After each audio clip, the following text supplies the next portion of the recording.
Good morning, everyone. We're doing another menopause drop-in today, so we're going to be here from now until midday. So if you want to pop in and out, feel free. If you want to let anyone else know that we're here until midday, feel free to let them know. So if you want to come in and just connect with people, you want to come in and rant and rave, it's totally fine.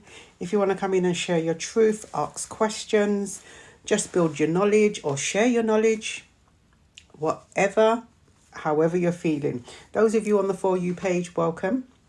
And if you want to pop in and say hi, feel free to do so. So we're going to be here until midday today, having another drop-in. So you can pop in and out. But yes, welcome everyone. Welcome. Welcome Vortex. Adelaide, welcome. So those of you who are not familiar with, thank you very much for the heart me. Those of you who are not familiar with the community, I am Jackie. I'm a menopause wellness practitioner as well as a menopause nutrition and weight loss management practitioner.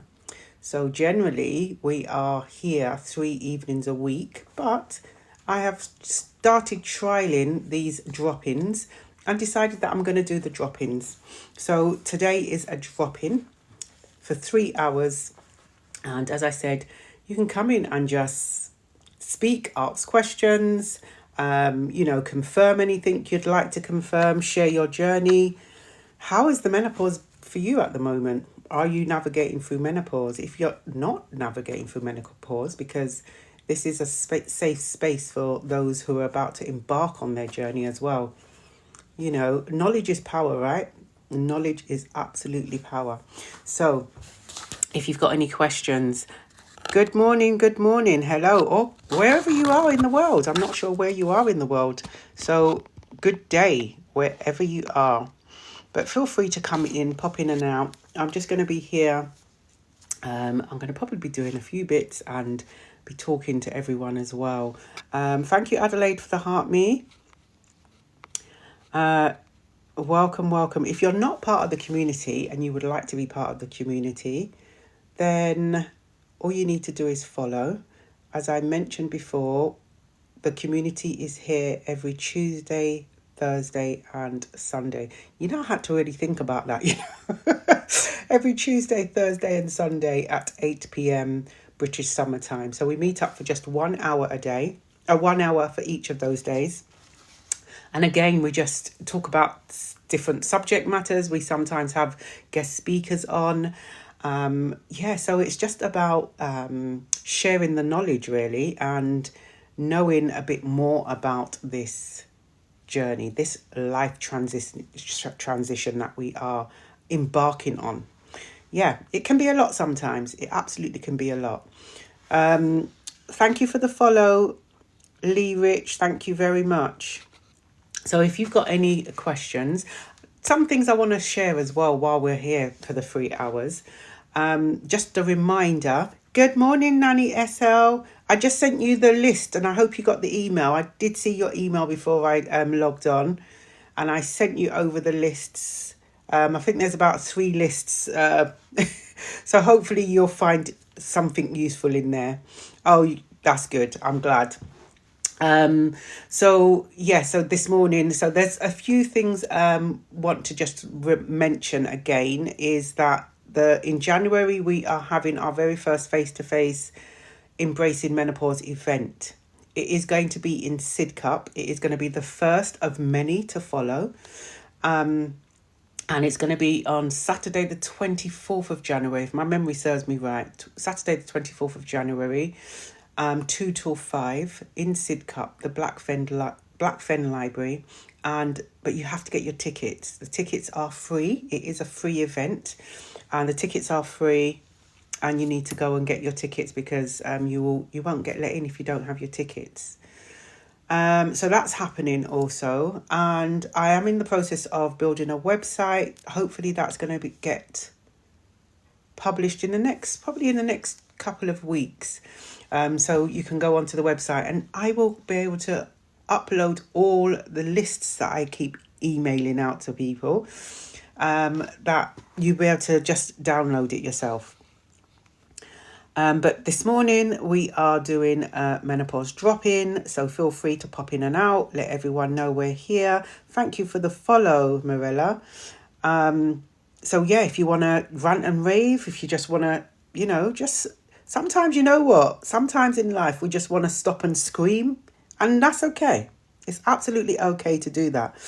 I've just started my journey with HRT. Oh, fantastic. Absolutely fantastic. Do let us know. Good for you. And I hope that works well for you. But it would be great to let us know the process. Let me know the process of that, how you're getting on. What I will say as well, I don't know if you're doing it already, because you've just started your HRT journey, track everything. So the moment you've started taking it, document every change if any changes were to happen. So when you go through the 3 to 6 months of using it, you can have an overview of what is it working for you. Okay, so if you start getting headaches in week 2 of using it, jot down that you're getting headaches, how long for, what type of headaches, where are they? Okay, so everything you want to be just documenting. So when you do go back for your review, then you've got all that information there. So track your symptoms, track your journey with it as well. I'm always encouraging everyone to track the menopause, but also track your journey if you are taking hormone replacement therapy. Even track your journey when you are trialing something new, even natural remedies.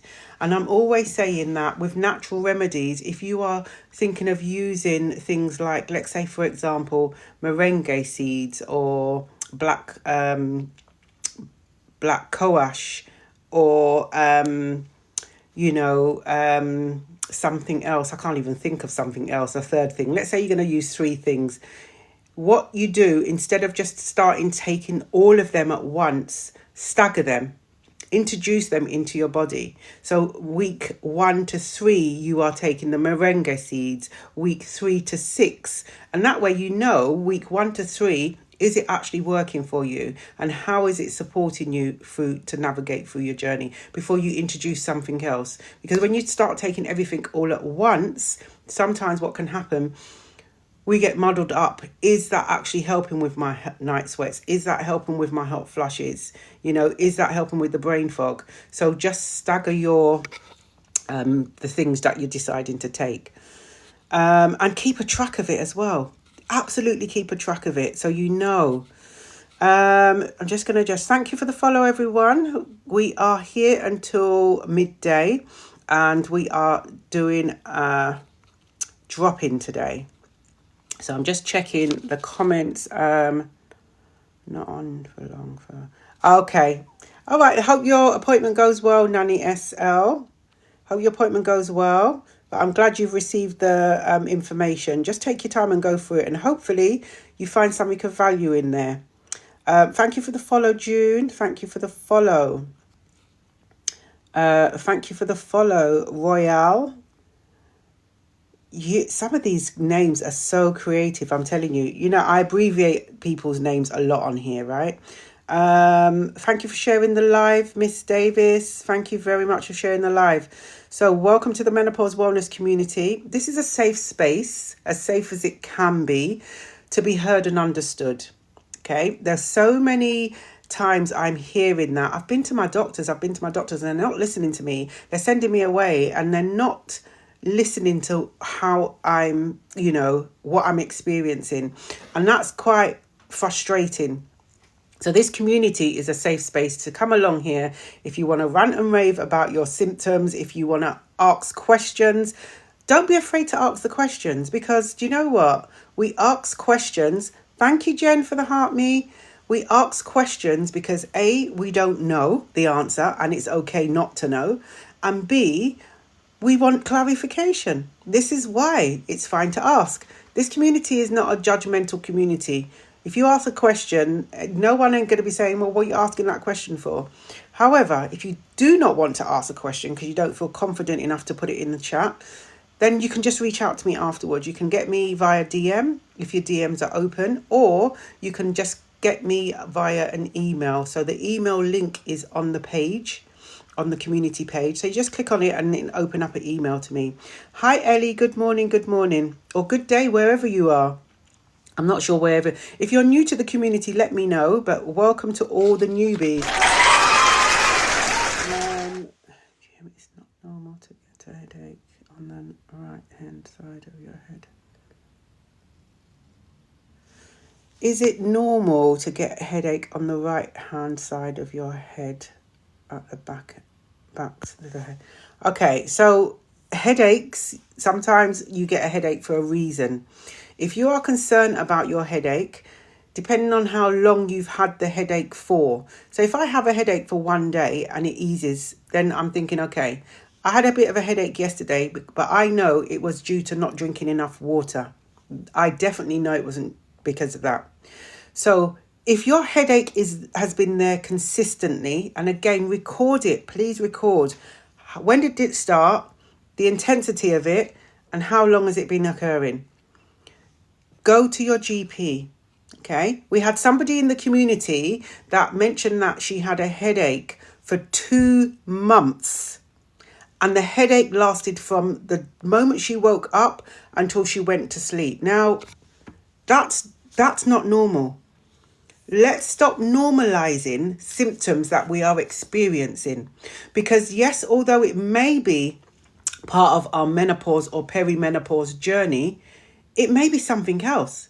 And until we actually go to the GP and speak to them and let them know all the details, the intricate details, they can refer us, and then we can identify, is it what we think it is? So if you're concerned about it, listen, go with your gut feeling.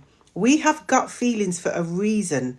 Our bodies will tell us things. Our bodies will give us signs and symptoms before anything happens. And it's really important that we listen to those signs and symptoms, is listen to what our body is telling us or trying to tell us.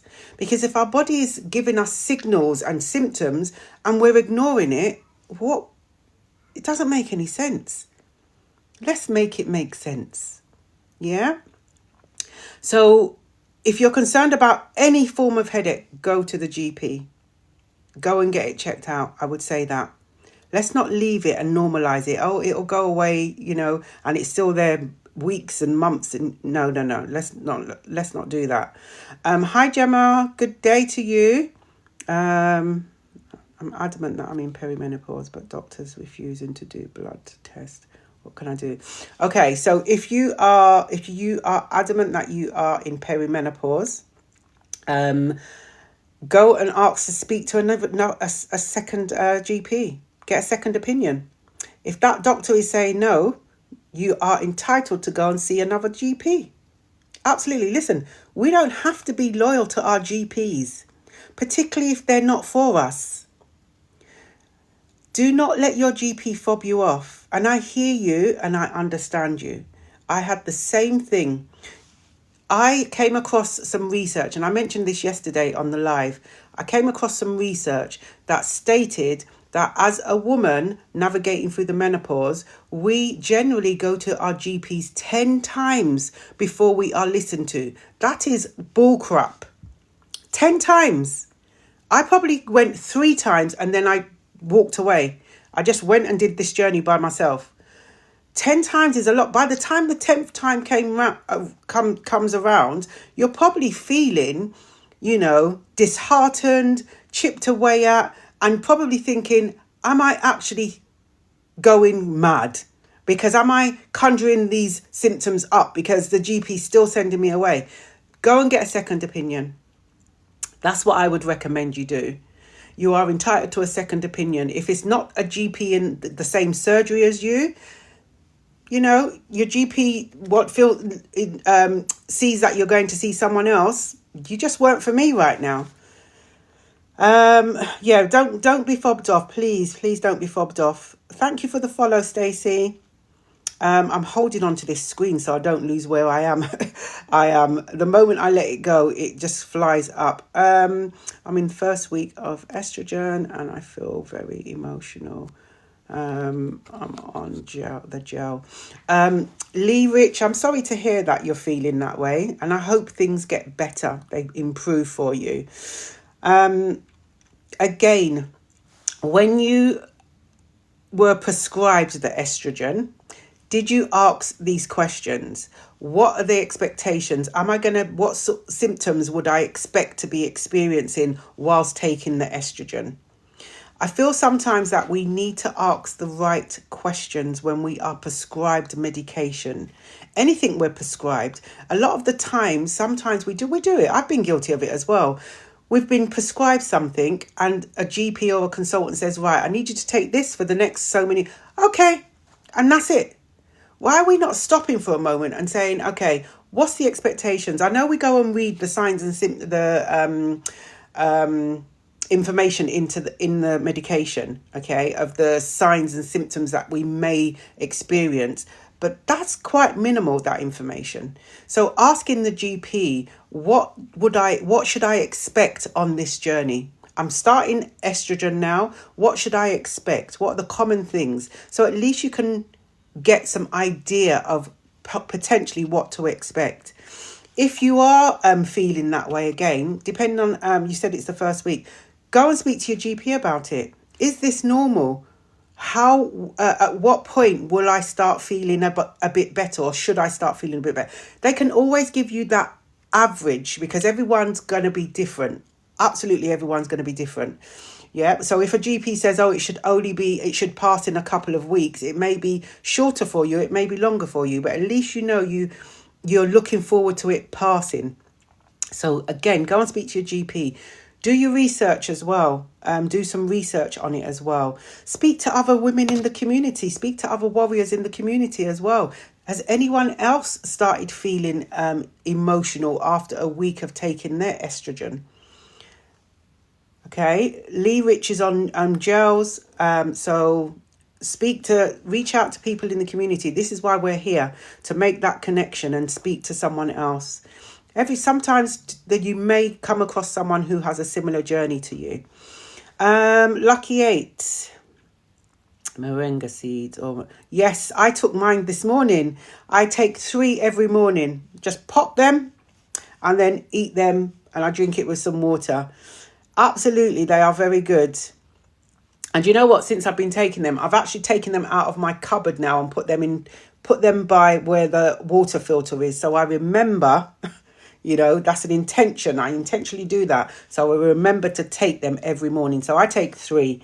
And again, it's up to what your body can manage. Because I've got a very dear friend. She only takes 2 seeds every day. She can't manage 3 seeds. But yeah, I take 3 every morning. But yes, welcome everyone to the Menopause Wellness community. We are doing a drop-in today. I'm going to be here until midday. So if you want to come in, connect with like-minded people, you want to come in and just scream and rant and rave about your journey, or if you want to ask questions or clarify something, this is what we're going to be here for today. Okay. If you are not part of the community and you would like to be part of the community, all you need to do is follow. That's all you need to do is follow.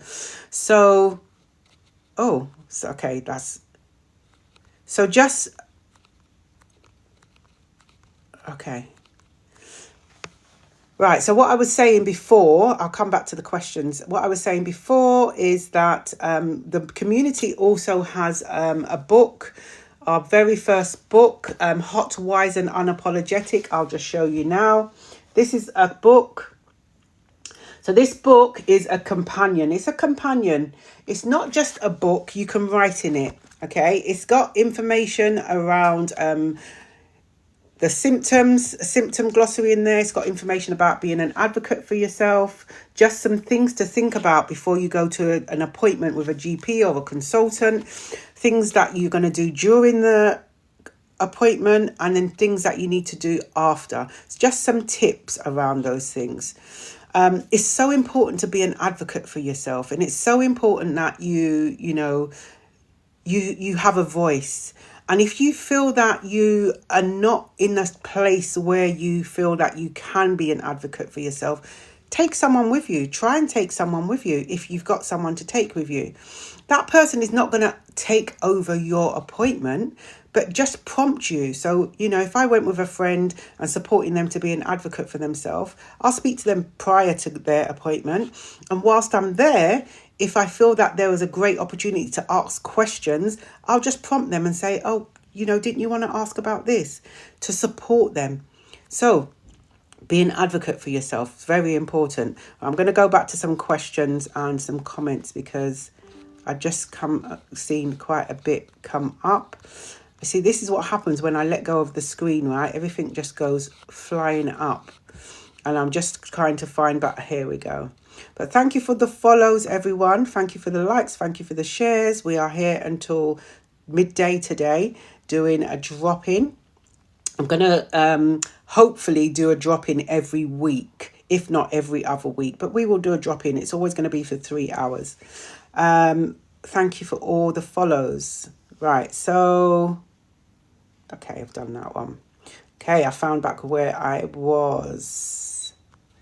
I would always say that if you have any concerns about anything, let's not sit there and continue being concerned about things. Let's go and see our GPs. If I know appointments are very, they like gold dust, right? But let's go and see our GP. Good morning, Jen. Thank you for the follow, Marie. Good morning, Esther. Good morning, good morning. Thank you for the follow. Be abundant. Thank you for the follow.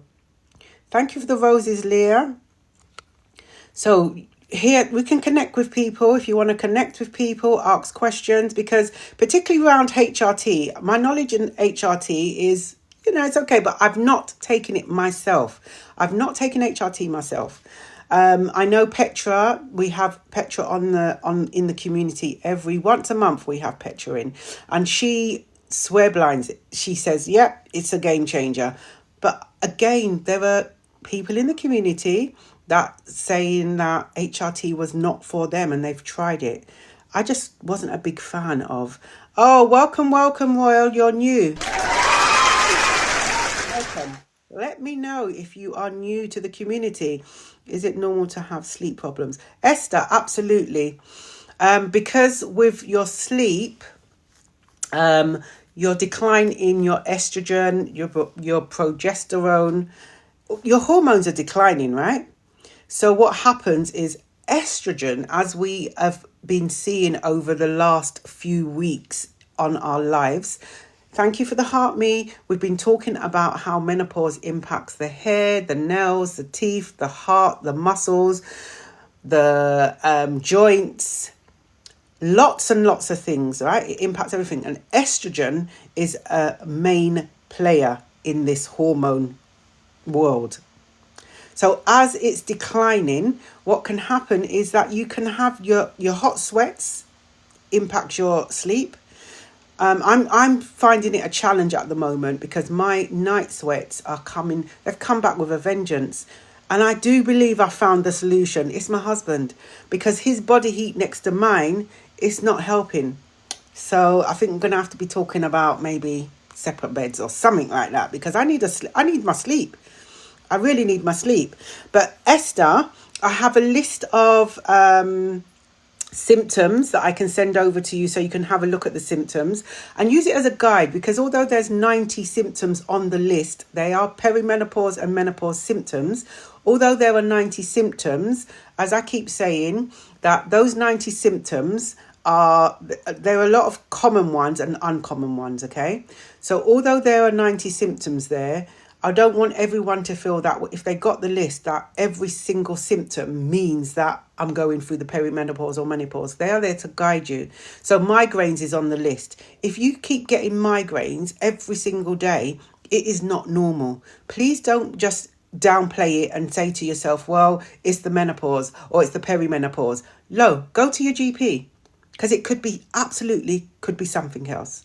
So let's go and get it checked out. But Esther, feel free to reach out to me, DM me or email me, and then I can send you over the list of the symptoms. So even sometimes, listen, I'm talking and my brain just goes. Sadie, welcome. I have insomnia to fall asleep in the hour. Yeah, listen, the sleep deprivation, your sleep disturbances are not nice because you need good quality sleep. And in fact, when we're sleeping, you probably all know this anyway, when we're sleeping, that's when our body is repairing itself. So a good sleep means our bodies can repair itself properly to the best it can. But if we're waking up in the middle of the night, sleep, there are going to be things that you could potentially look into using. It's gone out of the top of my head now. Listen, you're watching brain fog in real time here, absolutely watching brain fog in real time. I have a list, Sadie, of herbs and spices that I can send out to you that you can have a look. The list, what I like about the list, it gives you the herb or spice. It also tells you the benefit of using that herb or spice, and it also gives a suggested intake of that before it is going to be of benefit to you. Thank you very much for the heart me. So feel free to reach out, either DM me or click on the email link on the page, and then you can open up an email to send me an email. And just remind me, say, Jackie, can I have the herbs and spices list, please? I think there's 3 herbs and spices list because I updated them. I've updated them twice already. Hey, Queen. Thank you for the heart me. We're here doing a menopause drop-in this morning until midday. Rufy, welcome. Is it the back of your head? And if it's... Thank you for the heart me, MC. Head and it feels intense and like clap, it's serious. Okay, Rufy, with headaches, I would... Do you know what? We shouldn't be playing around with headaches. Don't get me wrong, if you know a headache, because you can get different types of headaches, right? Tired headaches. I know if you've been on the screen or laptops for a long time, you can get headaches above your eyes. Different. I had a headache yesterday because I didn't drink enough water, and I knew that the moment I started drinking water, it started subsiding. Go to the GP, okay? Do not be fobbed off. Go with enough information. When you get asked, what's your headache like? And you say, it's okay, I can manage it. No, you're not managing it. This is why you're at the GP. Let's not lie to ourselves. Be honest and open with your GP. The more information you give them, the better they can then decide which next step to take. But if we're pulling away information and keeping some information to ourselves, that may be the missing piece of information they need for you to go for a referral. So come on, queens, let's step up. Thank you, Leah, for the roses. We need to step up. You're welcome, Ellie. You're welcome. Thank you for the follow. Hey, Bex. Struggling with fruit and vegetables. Any substitute ideas?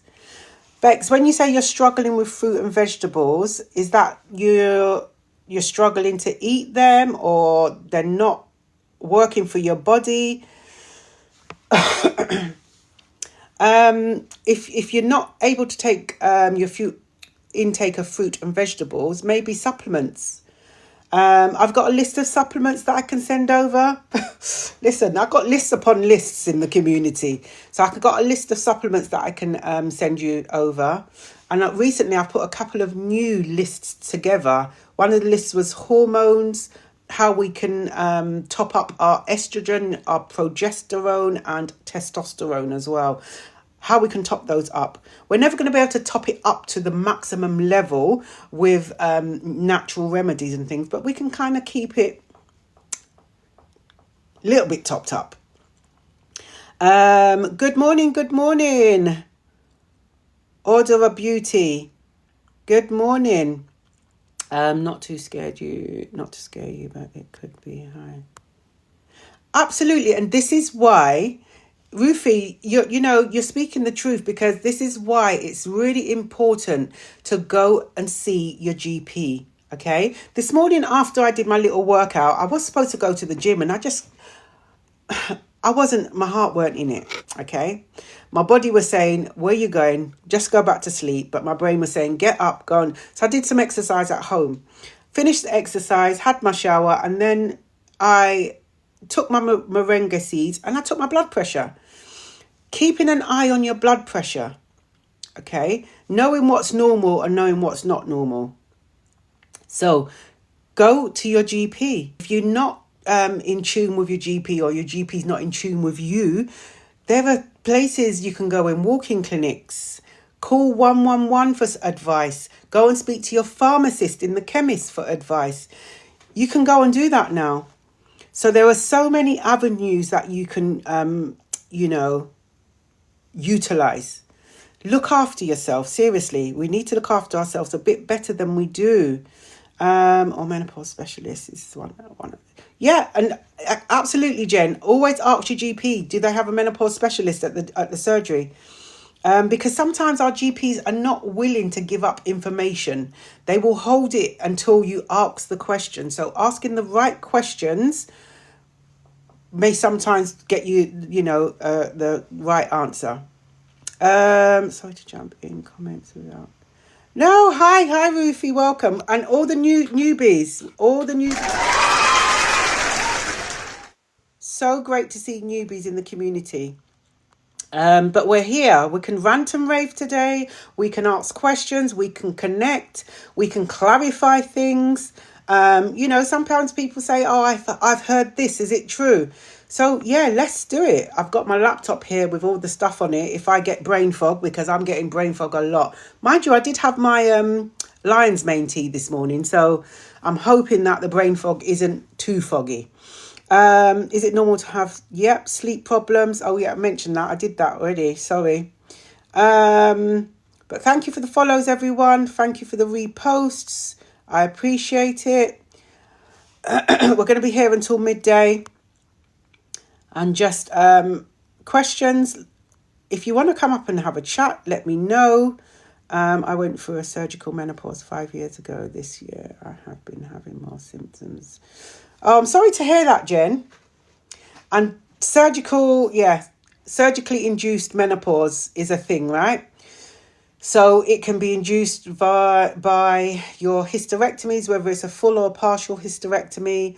Also, chemotherapy is another thing that can induce your symptoms, and radiotherapy as well. So, yeah, and I just hope that consultants are giving us this information when we are going to have those procedures done. HRT patches do help now, taking them supplements. Okay, that's fantastic, Jen. That's helping you. Again, anything we are trialing for the new for the first time, track it. I can't say more. Track it. Even if you're not writing it down somewhere, you're popping it into your phone or just making a note on the calendar or something. What's going on for you? So when you do go back and see a consultant or a GP, you've got all the information there. Okay. So I have hi user 974. Welcome. I have been diagnosed with perimenopausal and I feel so horrible. Okay. I'm sorry you're feeling that way. And I really hope, again, I mean this, I hope you start feeling a lot better.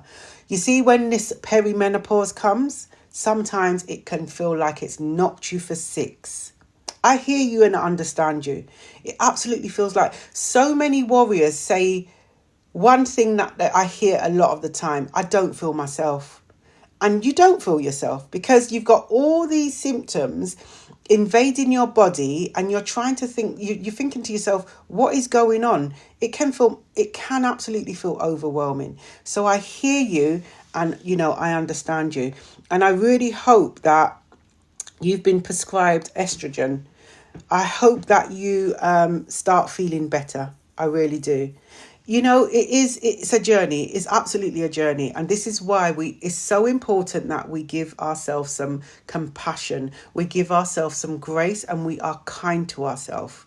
Because this is the time, particularly when we are navigating through the menopause, this is the time when we need to absolutely step up our self-care, step up our self-love, and put ourselves first.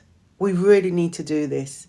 I am 50 and I have not started hormonal. Oh, audio beauty. Okay. That's if that is working for you. You don't always, not everyone wants to use the HRT. I would say that it's your journey. You do what's right for you. Absolutely do what is right for you. I am in postmenopause and I have been in postmenopause for 5 years, I think. It might be a bit longer. But I've never used HRT. I probably will never use HRT. I know people say never, and I'm a big one for saying never say never. But right now, HRT it's just not for me. And that's my journey. Yeah. But you use what is for you. We don't know what's going to work for us until we actually use it, right? Right, so miss that one. Seeds do you take? Oh, the seeds, moringa seeds. I take moringa seeds, Jen. So I take 3 every morning. And I know some people say, oh, the moringa seeds taste really, but I don't know. I'm just like, I'm hardcore like that. I'll just break them out of their seeds and then just chew them and drink some water. Where do you buy moringa seeds, please? Do you know what? Hey, I'm going to call you Hey, because my brain's not even functioning the rest of the words. My friend bought them for me. She bought them from a shop, a herbal shop. And it was in London. And we're in Kent, so I can find out where to get them. I suppose you can get them in some... anyone know where they get any moringa seeds from? Do let Jen know. Please let Jen know. Because the packet that I have, my lovely friend bought them for me. And I believe she was in London at the time. What's best vitamins to take for menopause? Harinda, I'm hoping I'm pronouncing your name correctly. Welcome. Newbies. What's the best vitamins to take for menopause? Well, there's going to be certain things like your vitamin D, your calcium, your cod liver oil, for bones. There's just so many things out there. Again, I have a list. I have a list of supplements that are going to be beneficial to be taken during the menopause journey. So I can send that out to you. Please feel free to reach out to me. Let me put this here. Please feel free to reach out to me and I can send you the list over today for you. But yeah, there's so many different vitamins out there to be taken. Personally, what vitamins do I take? I take evening primrose and starflower oil. I take my cod liver oil with the calcium in it, because you can get I came across it, cod liver oil with calcium. And I take my moringa seeds. I also, every so often, I mix ginger, cinnamon, turmeric, and maca powder, and I use it as a tea. I mix it together, and I do put some cayenne pepper in there as well. Not too much though, because cayenne pepper is quite good for the heart. And I will mix that as a tea and have it with a bit of honey. So it's what works for you. But I can send you the list. Feel free to reach out and I'll send you the list over today. I've got this book, very useful, easy read. What book is that, Jen? Do you know what? I'm just catching up on this now. I'm talking about our book. This book here. So that's the community book. There are real stories in there of community of warriors in there. Okay. So welcome everyone to the Menopause Wellness community. We are here until midday. Bless, how are you? I hope you're still here. I'm just catching up with the comments now. Good to see you. Absolutely good to see you. Okay, let me see what other comments. I'm seeing all the newbies. All the newbies, welcome. I'm just going back to see what comments I've missed. The moment I let this screen go, it just goes up and I have to scroll back to the comments. Trying to get everyone's comments in. Here we go. Go back to where I was. Okay. So, if you've got any questions, any comments, just connect, I want to scream and shout, feel free. This is the safe space to do that. We're here until midday. We're going to have we're having a drop-in today. Okay. I think I am back where I was. Welcome to all the newbies. Been off work for 6 weeks. Depression and anxiety is real. Nat, I'm sorry to hear that. And I hope you feel better soon. Yeah, and depression and anxiety are on the list of perimenopause and menopause symptoms. However, let's not downplay it and say, well, it's part of the journey, so we have to put up with it. No, we don't have to put up with it. We can go and speak to our GPs, connect in communities like this. You know what? Sometimes it really is helpful to just connect in communities where there's like-minded people. Yesterday on a live, someone shared in the live, and you know what? It's just so nice to hear things like that, because these little wins for people, they may be little wins for us, but for them it's massive. And I feel that we need to stop and recognise that and cheer ourselves, be our biggest cheerleader. The warrior shared in the live that before she came across this group, she wasn't even changing her bed and things like that because she felt that low. And since being a part of the group, she's gone one step further, not just changing her bed, but bought herself some new bed sheets. Now, something like that, to someone else, someone may say, what? You didn't change your bed sheets, blah, blah, blah. But you know what? That's a massive step for that person. And I'm telling you, I was applauding her. Because I'm telling you, groups like this can just support that little bit. Just being heard and understood is a massive step forward. Massive. Sam, is it Sam Kuma? Listen, my mouth is getting twisted up today, so. Welcome to all the newbies. Tracy. Welcome to all the newbies. Hey, Faith, welcome. I've not seen before, so welcome to all the newbies. So now I hope that, you get back to work very soon. What can I take for pre-menopause? User 974. Pre-menopause and perimenopause, the terms are used interchangeably. There may be a lot of things out there. Depends what symptoms you are experiencing. So if you are experiencing brain fog, what is suggested, again, do your research as well. I can send you a list, but things like I use lion's mane for brain fog. However, lion's mane, there's so many different formats. There's tablets, capsules, there are powder, there's tea. I use tea bags. That helps me. But even with that, I went and done research. There are so many things out there. So do your research when you go out there as well before you decide on what one to take. Because as I say, not everything in the health food store is healthy.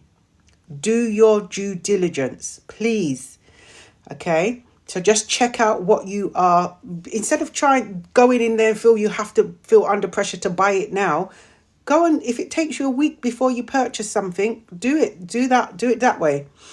I'm 43 and I can't function at work with the brain fog. Leah, yeah, I understand and I hear you. Have you spoken to your manager about it? What support can they put in place for you to, navigate through your day at work. Speak to your managers or supervisors, whoever, but let them know. Again, even at work, warriors, let's not downplay how the symptoms are impacting us, because the symptoms will definitely impact you at work as well. So we need to speak up. We need to be honest and open. We need to have those conversations that do not feel embarrassing, do not have stigma attached to them. And we need those conversations that people will listen and understand, even though they may not experience it themselves. Yeah. JPA, welcome. I'm new here. Well, years old, potentially menopausal. Okay, 28. Well, I can send you over some perimenopause and menopause symptoms. I mean, you're saying potentially menopausal. Could be. You know what? They say perimenopause. Anyone you look up perimenopause, it generally says at the age of 45 to 55. However, 45 to 55 in the UK and the US, it's typically the age of 51. There are people in the community that are younger than that age. You're 28. There is someone as young as 29 in the community that is definitely navigating through their menopause. Yeah. So I can send you as much information as you need, and I'm glad you've come across the community. We're here every Tuesday, Thursday and Sunday at 8 p.m. British Summer Time, just meeting up for 1 hour. On here today doing drop-in. So I do drop-ins, try and do them every week, if not every other week. So welcome. Can you have hot sweats in the day? Absolutely, Emma. Hot sweats, they don't even choose when to come. They just come on you just all of a sudden. And you know what? When we're having hot sweats or hot flushes or however you want to describe them, because listen, we're not discriminating against them. They're just hot and sweaty, right? So when you do have them, it could be that your body, your thermoregulator is just doing a madness, right? So again, it's because of your hormone starts to fluctuate and then starts declining. This is why you can start experiencing that. Now, there are also going to be activities that could also exacerbate your hot flushes. I will give you an example. I know I will get hot flushes if I have a hot shower. I'm going to get a hot flush. If I wash up the dishes with hot water, because I don't use gloves, although I said use gloves yesterday when we did menopause and your nails, although I said that, I don't use gloves. If I wash up the dishes using hot water, I'm telling you, by the time I finish washing the dishes, I am sweating. It's the heat. If I'm in a closed environment and I'm next to someone or lots of people and the environment's hot, I'm going to have hot flushes. So there are things that we can be doing to try and minimize our hot flushes as well. So this is why I'm saying that track your journey.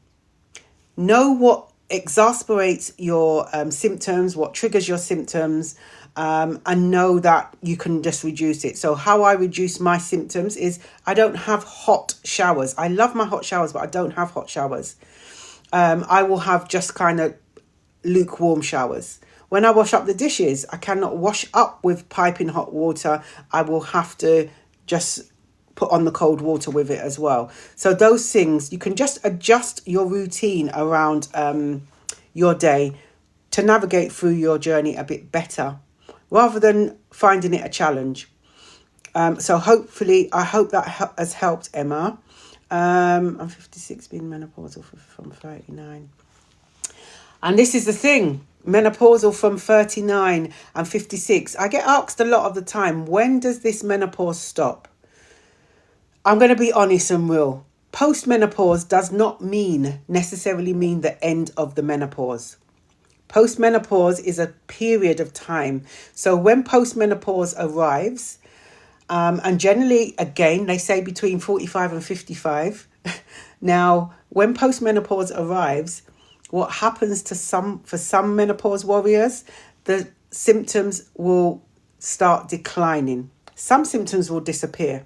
For others, symptoms will remain. They sometimes can get worse. So for me, in my postmenopause, some of my symptoms have disappeared, touch wood. I don't want to invite them back into my life. Some of them have disappeared, but things like night sweats, brain fog, they're still there. I think I've got a few other symptoms, but my symptoms have probably gone from double figures to single figures now since being in postmenopause. But also I've tracked my journey, and also, thank you for the roses, also identified what I can do to be supporting myself. And I've really found that, thank you for the roses, I've really found that changing my lifestyle, the way I eat and the way I move, more exercising, more walking, just more movement, has really supported me to navigate through this journey a lot better than I was. Thank you for the heart, me. Oh my goodness me. Listen, these sweats. And you know what? Sometimes it always comes at the most embarrassing times, isn't it? When you're speaking. I do a lot of training because I am, as well as doing this, I am a first aid instructor. I'm a first responder as well. So when I'm training, my goodness me, and I'm speaking to my audience, and then my body decides to bust a sweat, and the sweat is just dripping down like this. Listen, it's horrible. It is horrible, absolutely horrible. And then I ask that question, is it hot in there or is it me? I know it's me. I don't know why I asked that question, but you know. So yes, welcome to the Menopause Wellness community, everyone. We are here until midday. I'm just going through some comments. Also being unable to find words. Oh my goodness, Leah. Yeah, the words are getting twisted on twisted, right? I'm telling you. Sometimes the words do not come out right. The sentences come out back to front. Yeah, it happens. I cannot even remember what they call it.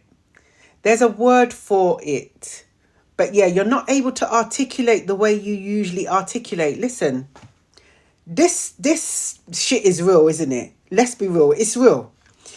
I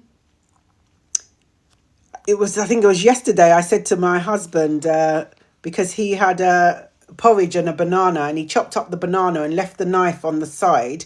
And I was immediately after him to chop my banana. And I asked him, what I wanted to ask him was, did you use this knife to chop your banana? Instead, I asked him, did you use this banana to chop your knife? Listen, he knew what I was talking about, but it just comes out wrong, right? Absolutely comes out wrong. I'm in the medical... Hi, Hannah. Medical menopause are not allowed hormones. Oh, listen, the struggle is real. I hear you and I understand you. I really hope things get better. And for me, I can only speak for me. And, anyone else who's experienced this also, do let me know. For me, I felt that when I stopped trying to fight against this journey, because the journey is going to happen. The journey happens to all of us warriors, right? But it may happen at different degrees. So when I stopped fighting against it, I embraced it a bit better. Thank you for the roses. I embraced it a bit better than I was. Then things changed for me. Absolutely changed for me. On top of changing my lifestyle in terms of what I eat and how I move. Things just changed, completely changed. So I really hope that, things get better. Because let's face it, this is going to be with us for the rest of our lives. And we just need to find a way to navigate it through, navigate this journey a bit better. And this is why the community's here. Flax seeds help with sleep. Thank you, Max.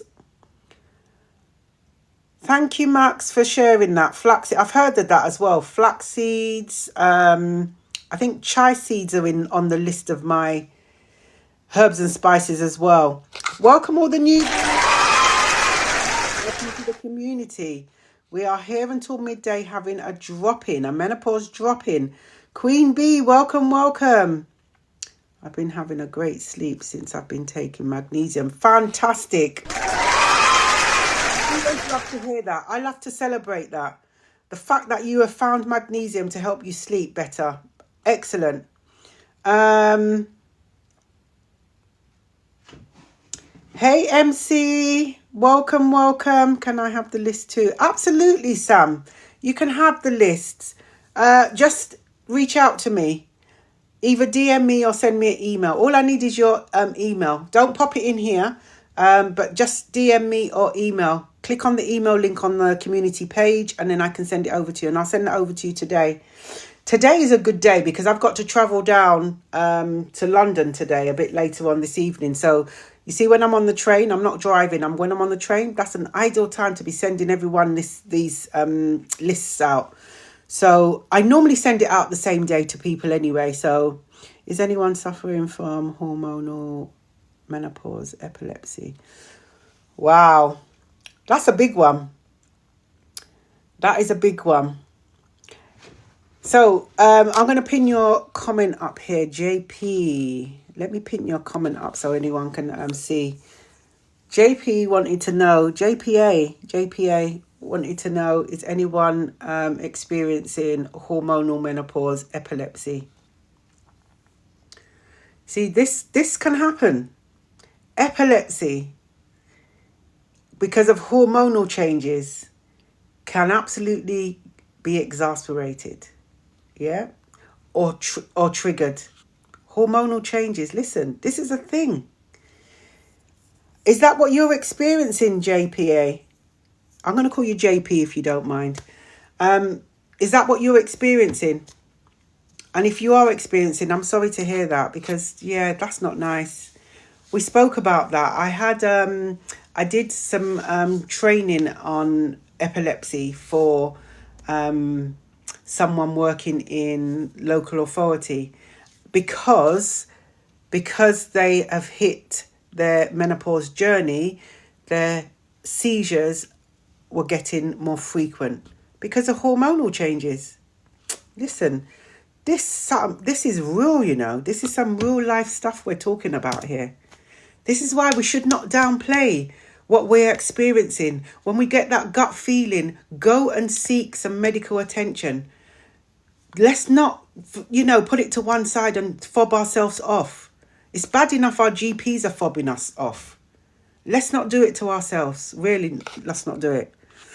Thank you for the follows, everyone. Thank you for the follows. Right, I'm just going back to see where I've missed now. Every time I let go of this screen, it just goes up and I need to scroll back down. Let me see. Okay, that's as far as it'll let me go. Hair thinning, Leah. Hair thinning and palpitations is the worst one for me. I can't go to HRT because I have fibroids. I'm sorry to hear that. And yet you will be, it will be said to you about that, you not going on HRT because of the fibroids. Hair thinning. Leah, I don't know if you saw our live on hair health and hair loss. I really have to think this morning now. I should have had 2 cups of lion's mane this morning. I don't know if you've seen our live on hair health and hair loss. You may want to go and catch that up on our YouTube channel. And also we done a live on hair health, how menopause and our hair as well. And it can absolutely cause your hair to start thinning. My hair started thinning and I used oil. The lady that was on our hair health and hair loss live, a lady called Aqua, and she runs a company, SHB Hair, and she produced this oil. The oil has got natural things in it. Lots of people are producing their natural oils as well. I think it's got things like hibiscus and lavender and other things as well. It's called Rise, the hair oil. And what I love about it is that it is for any type of hair. And I used this oil for 2 months, consistently used it for 2 months. And my hair got its thickness back. So that worked for me, absolutely worked for me. And I've noticed my palpitations, I used to get them a lot, quite frequently as well. I've noticed they've disappeared, touch wood. They've disappeared. And I truly believe that is because I have changed the way I eat. We warriors, we need to look at how we're eating. Sometimes we don't recognize what we choose to eat is having an impact on our symptoms, particularly when we're navigating through the menopause. We need to kind of like relook at that sometimes. And I always encourage, if you haven't done one, do a food diary, because sometimes life is lifing, right? So we, particularly with women, when we're raising a household, raising a family, running a business or going to work, we tend to forget about ourselves and we just grab and eat on the go. And it's not until we actually stop, carry out a food diary, at least for 7 days, that it can highlight exactly how we are eating and what we're eating. This is what I encourage everyone to do, if you haven't done one already. Thank you for the follows, everyone. Thank you for the shares. Thank you for the likes. I appreciate it. So, not feeling yourself is one of the prime indicators of menopause. Yeah, absolutely, Jen. Sometimes you don't feel yourself. And you know what? Sometimes we don't feel ourselves. We don't want to be around anyone. We don't want to even speak to anyone. We want to be unsociable. Okay? Give ourselves permission to do that. Give ourselves permission to do that. It's when we continue to be like that and don't want to do that and we want to isolate ourselves from everyone in the world, that's when I would say that if you're feeling that way, then go and reach out and speak to someone, because that's not healthy either. We're humans and we need human connection, and even if that is speaking to someone like we're speaking now, that we need that. Mona, welcome. Oh, I'm glad you found us. Welcome. We're here until midday. We're doing a menopause drop-in. Today until midday. This is something that I will be doing on a regular basis, whether it's every week or every other week, one or the other. I don't want to put out the dates for the menopause drop-ins because just in case I get pulled to go and do some training and I have to cancel. And I don't like cancelling things. When I make a date, I commit to it. So the menopause drop-ins will be either every week or every other week. Definitely will be that. Thank you for the follows, everyone. If you want to be part of the community, all you need to do is just follow. Our scheduled lives are every Tuesday, Thursday and Sundays, 8 p.m. British summertime, just for an hour. I am considering doing them a bit longer because an hour is not a long time, but we're here. We also have a Menopause Wellness Community WhatsApp group as well for individuals to stay in contact with each other and just, again, support, empower. This is about building our knowledge, right?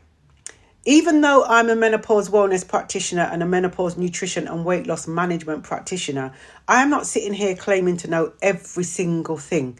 This is a journey for me as well as everyone else. We're about empowering each other, okay? There's no judgment here. I've got information, lists upon lists that I am more than happy to share with you. All you need to do is reach out to me. If it's something that I have not come across, I will go and do some research through reliable sources and then get back to you on it. I'm not a person that I will just say something just to please someone's ears. No, don't work like that. Okay? And this is why the community is here as well. I'm not a HRT girly, so I can answer some questions around it, but others about how it feels and you navigating through it, that's the community to answer. Those are community warriors that are going to be on it themselves. They can answer that more truthfully than me. So this is why we're here. Artfully Living, welcome. You are new, aren't you? How do you know when you are post-menopause? Okay, good question. So post-menopause, what happens is you hit menopause. And you may know this, but menopause is 1 day. So perimenopause, then your menopause. Before your menopause, what needs to happen is you will go 12 consecutive months without a period. Once you hit the 12th month, and then the day after the 12th month, this is now menopause. The day after that is postmenopause. So if you research postmenopause, it will generally say that postmenopause is the end of the menopause, in the loosest possible term. Because postmenopause, what happens is your hormones will start to stabilize, but your symptoms can remain. Some of them may decline also. So postmenopause is going to be there. You're going to be in postmenopause for the rest of your life now. So yeah, it's generally after 12 months of no period. And then what may come up for you when you're researching is you are officially in postmenopause after 2 years, 2 full years of no period. But you're actually in postmenopause the day after the menopause, if that makes sense. And Artfully Living, I can send you information on the stages of menopause, and it just gives you a breakdown of them as well. Okay, it's also in this book. The stages of menopause. It gives it a breakdown as well as the symptoms and things like that as well. So hopefully that's helped you to understand. So yeah, let's just ask the questions. What is HRT? HRT. Afra, welcome. If you're still here, HRT is hormone replacement therapy. There is also something called body identical hormone replacement therapy. Hormone replacement therapy is synthetic chemicals put into your body to replace your hormones. They replace your estrogen, your progesterone, your testosterone, depending on which one you take. There's sprays, there's gels, there's tablets, there's patches. So they're different, comes in different formats. And they replace your hormones to the better level than other things. Well, it's suggested that they replace your hormones better to levels than suggested. That's what HRT is. Hormone replacement therapy. Hey, Dancing Queen, how are you? Oh, goodness me, Dancing Queen. Are you sweating like crazy? Is that when you're dancing, or is it any time of the day? Yeah, the sweats. And again, I'm going to say it. I know I sound like a broken record, but I'm going to keep sounding like a broken record, right? We need to look at what we're eating and how we're eating. We really do. Because I'm telling you, there are going to be things that we are eating that is going to be exacerbating those sweats. I'm telling you. Look at what we're eating. As well as you can just look at other things as well. But absolutely, changing your diet will be a game changer. Will absolutely be a game changer. And I'm not saying change your diet from, go gluten-free or go plant-based or go... Just be mindful about what you're eating. Because a lot of this food that we're eating, particularly processed food, particularly things like caffeine and alcohol, a lot of these things are not our friends. They're not our friends. Tomorrow we're going to be having a live at 8 o'clock British summertime, menopause and sugar, right? Just to look at what sugar does for us. Don't get me wrong. When we're eating sugar, it's sweet, isn't it? Yeah, it is absolutely sweet in us because it tastes good. But you see, it will give us a high and then let us crash. We'll go through that tomorrow. Absolutely go through. Let's look at what we're eating. Absolutely change the way we eat. Will definitely help. I'm telling you, food is medicine. Official Mimi, welcome. All the newbies. Welcome to the community. How do you know you're... Okay, I've done that one.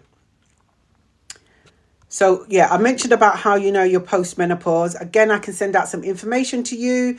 Thank you for the follows. Thank you for all the likes and all the shares, reposts. It's even giving me sciatica. Oh, yeah. I'm sorry to hear that, Mona. I'm sorry to hear that.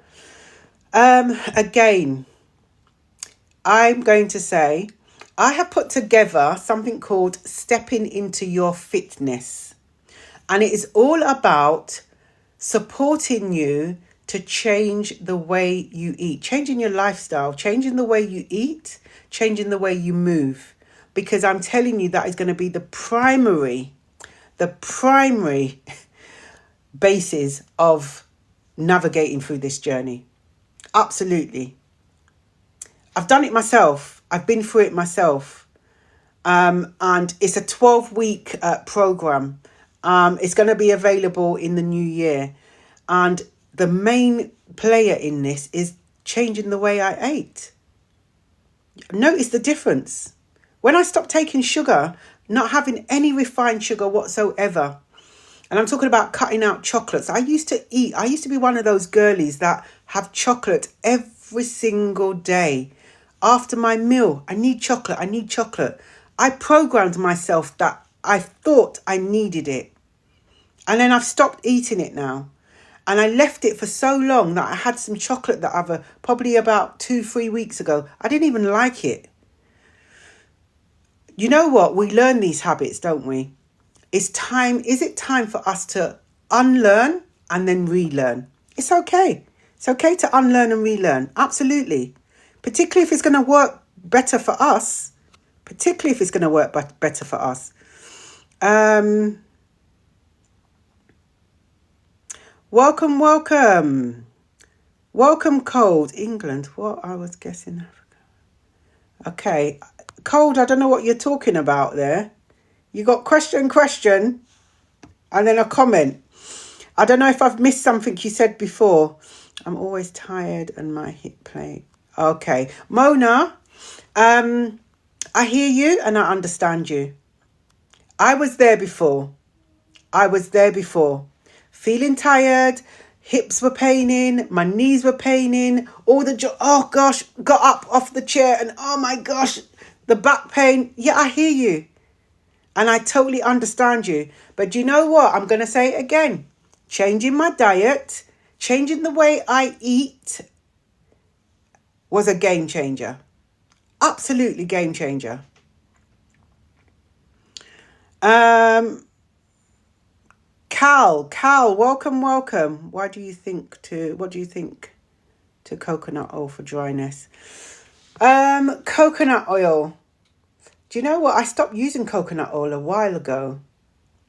Coconut oil, if it's working for you, then it's for you. I find that, I don't know what coconut oil was really, particularly all these coconut creams I used to use back in the day. I grew up on coconut oil, but my Yuka app, my good friend, said they're not good. So if I use my Yuka app and it's saying that it's not good, I'm not going to use it. So at the moment, I use argan oil, I use avocado oil, and I use black castor oil. Those are the 3 oils that I will use. And they're only the oils. And I just recently started mixing my argan oil with my avocado oil. That's what I've been doing. Yeah, if as long as you can use it on your skin and it's working for you. But I'm just particular about what I put on my skin, because even the things we put on our skin, just not about consuming things, what you put on your skin, it soaks into your bloodstream. Yeah, so be mindful about what you use. Is it of quality? Is it good? And this is why I use my Yuka app. Click on it. If it's not great, look at an alternative. Christine, welcome. Is it normal for breast swelling when on HRT? Okay, your question. Do you know what? I'm not a HRT. It could be. There's some symptoms that could cause your breast to swell. I know with your menopause journey, you can get breast swelling, breast changes. We talked about breast. I'm going to just double check. We talked about breast changes. Could absolutely happen. Thank you for your heart, me. Thank you for the heart, me.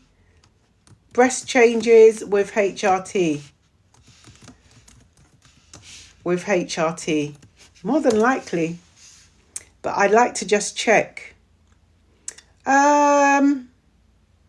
Yes, it can happen. And again, if you're not, so hormonal replacement therapy, HRT, can lead to significant changes in breast tissue, yeah, including growth, tenderness, and changes in density, particularly for individuals undergoing estrogen therapy. So the answer is yes. I just wanted to double check, okay? Just wanted to double check because I'm not going to give you any BS around this information. Absolutely, yeah. The answer is yes.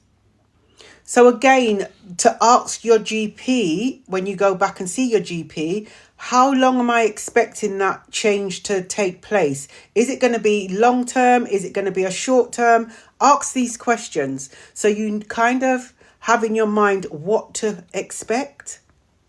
Yeah, if it's going to happen. Oh, thank you, Jen. Jen, I'm only just getting to your comment now. I asked you that question a long time ago, didn't I? So the menopause book, yeah. I'm glad you find it useful. I'm glad you found it useful. Thank you for the follow, everyone. Thank you for the follow. Welcome to all the new. We are here until midday. I'm getting through the comments and all the questions. So I'm hoping you are still here when I get to your comment or your question. Oh, bless. Have a great day. Do something nice for yourself. Absolutely do so. When was the last time, warriors, when was the last time you did something nice for yourself? Pop it in the chat. And what was it? What was it? Yeah? I am good, thank you, bless. I'm absolutely good. As a matter of fact, I'm fantastic. I feel fantastic. User 456, welcome. I take moringa powder every day in water. I'm not sure exact what it does. Oh, so why are you taking it? Was it recommended to you? Have you started to track how it's working?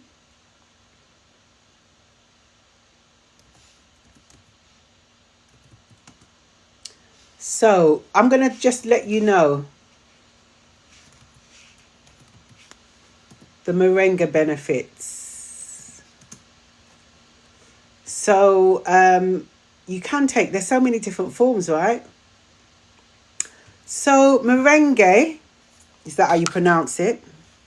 Offers a variety of health benefits, including nutrient-rich merengue leaves are packed with vitamin A, C, and E, calcium, potassium, and protein, which supports overall health. You've also got antioxidant properties.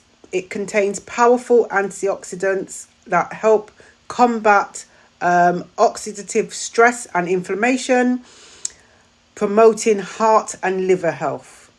So there are going to be benefits of that. So I take 3 a day, okay? And I know I'm taking it for inflammation, just to keep my body. It's good for the blood as well. Blood sugar management, also good. Moringa may assist in managing blood glucose levels, making it beneficial for those with diabetes. Okay, immune support. And there's also potential cancer prevention. So there's lots of things there. User 456. So, keep taking it if it's working for you. But as I said, when you start taking something new, track it. Look at the benefits. How is it working for you? Document your journey with it. If you start seeing a difference in your skin, in how you're feeling, your moods, document it. So you can just track and have an overall view of what benefit it's having on you. ice.uk.co.uk. Look, I can't even read what I'm seeing properly. Suffering with sleep deprivation, tired every time. I'm sorry to hear that. I hear you and I understand you. Again, let's look at how we're eating first and foremost. And then we can have a look at all these other things. Ice I'm going to call you Ice if you don't mind. I can send you over some lists that you may find of benefit. They're lists of herbs and spices that could be of benefit whilst navigating through the menopause. But please remember, if you are on any medication or you have any health conditions, before you use any of these things, speak to your GP, speak to the pharmacist. Because of my health condition or because of my long-term medication, if I take this, is it going to have an impact? Or do your own research. Do your due diligence. Okay, pop it into a search and check your name of your medication or the name of your health condition. If you start taking this, is it going to help? Because things like CMOS is fantastic, right? But CMOS isn't for everyone. I know someone who is on a lot of medication, and I was saying to them, oh, CMOS is good and blah, blah. And when I saw their list of medication, I thought, hold on, maybe not. Because taking it may impact your medication. So you have to just do your due diligence on things. Thank you for the follow, everyone. MC, yes to the new bed sheet. Where we are. Absolutely. MC, I'm just catching up with that now. Absolutely. And this is the thing. You see, when we have these small wins, for us, it's massive because it's something that is new for us to do. We've changed the narrative, right? How we're feeling. We need to celebrate it. Absolutely need to celebrate it. Forget what everyone else is saying. Oh my gosh, that's something easy to do. Listen, it wasn't easy for me. And now I've made that step to doing it. I'm proud of myself. I appreciate that I've done it and I feel better for it. Take that moment to celebrate with yourself. What advice can you give for perimenopause? Mona, advice for perimenopause. If you are embarking on your perimenopause, look after yourself. Be kind to yourself. Make notes. Document your journey. Keep a diary, whether it's in your phone or whatever. Do not downplay your symptoms. And even when you are experiencing symptoms that you feel is perimenopause, don't downplay it to the point where, okay, I'm going to give that example again. Migraines. If you're getting migraines and they're regular and they're getting worse and worse, don't just turn around and say, oh, it's because of perimenopause. Go and get them checked out because it could be something else. That's it. Step up on your self-care. Your self-care is the utmost important. That is one key thing I would say. Your self-care. Okay? It is a necessity. It's not it's a must. I found lion mane's good for the yeah, Jen. I use lion's mane as well. I find that really helpful with my brain fog. How do we deal with loud noise at work? Afia. Thank you for your comment. Loud noise at work. I would speak to, what's the loud noise about? Is it noise that can be, can wait until later? Speak to your managers. Can the loud noise, can you be moved? So until we start speaking about what's having an impact on us, then no one's going to be able to help. Someone mentioned a while back in the community that, they're struggling at work. And I asked the question, have you spoke to your manager? And they said no. Then how are we expecting support if we're not opening our mouths, if we're not using our voice? It's so important. We need to use our voices. So let's find out, what is the loud noise? Can it wait until later? If not, can I be moved to a different area so the loud noise is not impacting me? Yeah. So these are the questions we can ask, because hopefully there is a solution to that. Do you need to wear, earmuffs to keep the loud noise out? Ask those questions so we can find a solution. User 217, welcome. I haven't had a period for nearly 3 years now, so I am in postmenopause. Not how long will my symptoms last? Okay, user 217. Sounds like yes, 3 years of no period. So postmenopause, I will definitely say yes. How long will my symptoms last? You are now in postmenopause for the rest of your life. So what I will suggest to you is look at how you are eating, what you are eating. Keep a diary of your symptoms and how they can be exacerbated, what triggers them. There are going to be some things that can potentially trigger your symptoms, make them worse. I said earlier on that, hot flushes are worse for me when I have a hot shower or use hot water to wash up. This is really hot water. So know what triggers, what exacerbates your symptoms, and limit that as much as you can. There are factors that we need to take into consideration, warriors, as well as what we eat, our movement, health, our lifestyle. Stress management is important as well. Things like that we need to take into consideration. So it's a lot of factors going on we need to think about. So yeah, just think about a lot of things. But postmenopause is going to be there for the rest of our lives now. I know, so you may not have wanted to hear that. And I'm hoping that you'll be able to navigate through it a bit better. I work at the airport car rental and managers don't want to turn the noise down. Okay. So with the airport, the noise, can the noise be turned down? And I would say to your manager as well, just direct them to the employment law, the employment bill. It came out in October 2024, the employment bill. There's a lot of things attached to it, but menopause is one of them. Employers are going to have to start stepping up their game in supporting warriors within the workplace. Okay? Particularly those employers with 250 employees or more. They are going to be expected to publish a menopause policy.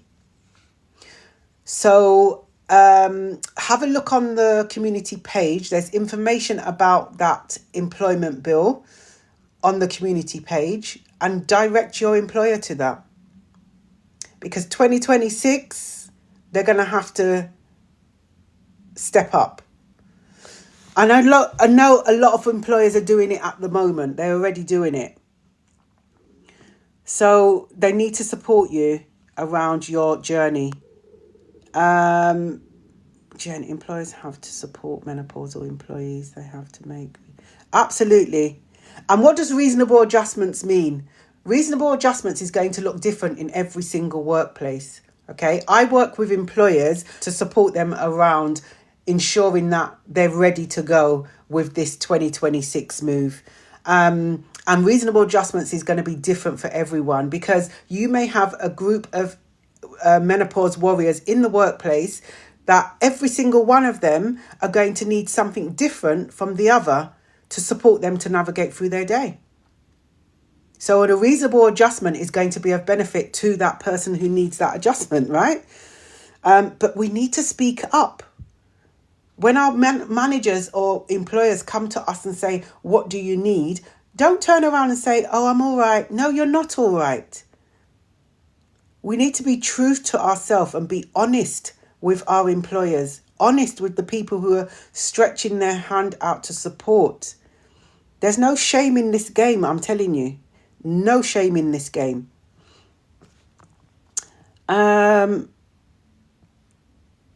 Okay, so good to see you are communicating with each other. Good. We're here until 12, and we're doing a menopause drop-in this morning. Absolutely, the gloss room. Welcome. All the newbies, welcome to the community. It's good to talk about this. And do you know what I love about this community? I know there are so many menopause advocates on social media talking about their journey, supporting and encouraging. What I love about this community is, do you know what? We have a voice here. And we are now paving the way for our daughters, our nieces, our granddaughters. You see, when they come up and start embarking on their journey, they're going to be hot, wise and unapologetic. They're going to be walking like a boss, right? They're not going to be embarrassed to talk about anything when it comes to their menopause journey. They are not going to be apologetic for anything. They're going to walk and be unapologetic. So this is what we're doing. We're making a way. We're paving the way for them. Gone are the days that, our mothers and our grandmothers, they never really spoke about it openly like we are now. They downplayed it. And when I did my research to find out what menopause was like for menopause warriors back in some time ago, and came across that when women was navigating through their menopause, they were locked up in institutions. That's what was happening. Can you imagine in this day and age, every woman going through the menopause being locked up because people didn't understand them? Heck no. We got to use our voices. We have to absolutely use our voices and shout from the rooftop what we need in terms of support. We need to open our mouths. And if you don't feel that you can do that, then do you know what? There's enough people in this community to help you feel that you can do that. Low confidence and mood swings, how to deal with. Okay, Neura, welcome to the live.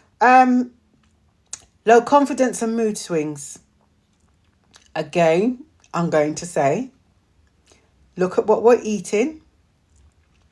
Look at what we're doing. Walking will help our mood swings. Okay. Movement. Self-care. Stepping up on your self-care.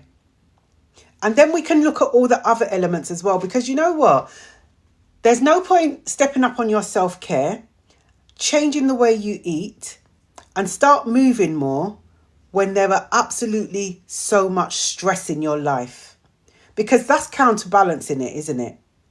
Because stress is going to have a negative impact on your body. So it's about looking at all these components and looking at, what do I need to change? What do I need to remove from my life?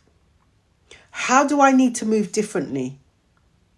So I can't just say there's just one thing that you can absolutely do. It's a combination of many things. And it's important that we are consistent in what we are doing. We so have to be consistent. There is no point doing something for a week and being full throttle on it. And then week 2, we forget to do it. And week 3, we're back in the game again. Because in week 4, you turn around and say, I'm not going to do it because it didn't work. Well, you weren't consistent in it. We had Ezra, the voice of reason, the other day on our live talking about mindset and motivation. And he was explaining how motivation is different from discipline. And you have to be disciplined in this. You must, if you are taking things like, natural remedies or your HRT, you have to be consistent in taking it. If you're on contraceptives, you have to be consistent in taking it. There's no point missing days out and then say it's not working, or missing days out of contraceptives and then saying, oh, I'm pregnant. Make it make sense. Let's really make it make sense. Okay, let me calm down. Let me just calm down. Rava, welcome. Welcome to all the newbies in the community. You know what? I get passionate. I so get passionate about things. I really do. And I suppose there's nothing wrong with being passionate, is it? There isn't anything wrong with being passionate. But I feel that, you know what? We have to start feeling that we are deserving. We're deserving of love. We're deserving of the best things in life. Because we deserve. We deserve the best. And we have to put ourselves first. We do. I thought I was going mad with my menopause. Found what works for me. best thing I've ever... I'm glad to hear that. I am so glad to hear that. And good for you. Fantastic. Do you know what? You see, when that light bulb moment comes, I'm telling you, this menopause journey has taught me a couple of things. It's taught me to love myself more. And every day I ask myself, Jackie, what can you do to love yourself more today? That is a thing that I do. Okay. And another thing it's taught me, put me first. So now, one of my key words that I have in my vocabulary is no. The moment someone says, Jackie, can I? No. But no, that's what I say. No. Good morning, Yim. I'm going to call you Yimby. Is it Yimby? Good morning. Welcome to the... I'm telling you, this menopause journey has taught me so many things about myself. But it's only taught me things about myself once I started embracing it. Because we can't fight against this journey. It's a life change, life transition that is going to happen. It will happen at different levels for all of us. Okay? But it's definitely going to happen. It's something that we cannot escape. So why not? Better to embrace it the best way we can. And make the most of it the best way we can. Again, it's going to be different for everyone because everyone's journey is going to be different from the next person. This is the community that we're in. Okay.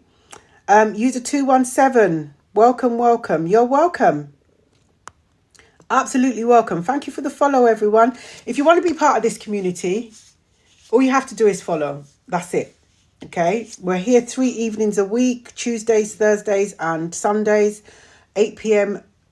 British summertime for 1 hour. This is a regular feature now, the drop-ins. And the drop-ins are once a week or every other week. As long as I can get them in, I will do them. They may be regular than that. I can't recognise myself. I'm suffering with muscle pain. Thank you for sharing that. And I'm sorry to hear that. And sometimes we don't recognise ourselves. And I hear you and I understand you. Muscle pain. I'm not sure if you was on our live when we talked about menopause and muscles. You may want to go and catch up with the live on our YouTube channel, Menopause Wellness Community. All the lives are downloaded from here and then uploaded onto our YouTube channel. So we talked about menopause and muscles, menopause and hair, teeth, nails, eyes, heart, everything. And it's all on the YouTube. We just got one more themed live to do tomorrow. It's going to be menopause and sugar. So do catch up on that. Again, muscle pain, joint pain. Oh, yeah, it can happen. Again, I'm going to go back and say, look at what we are eating. What are we doing in terms of movement? There are things that I can send over, lists I can send over to you, and you may find something of use on there.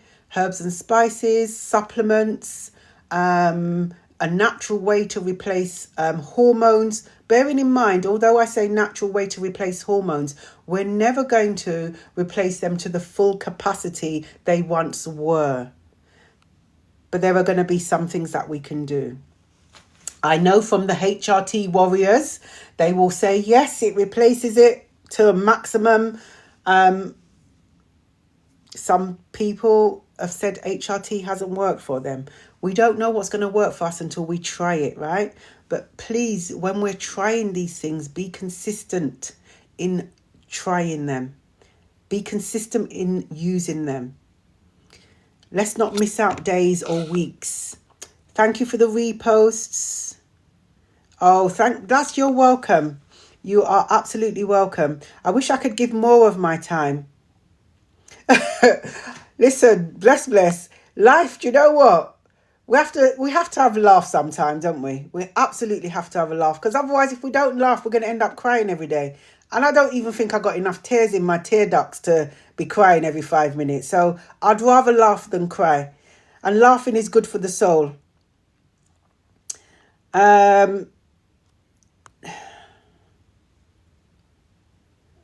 Hey Louise, welcome.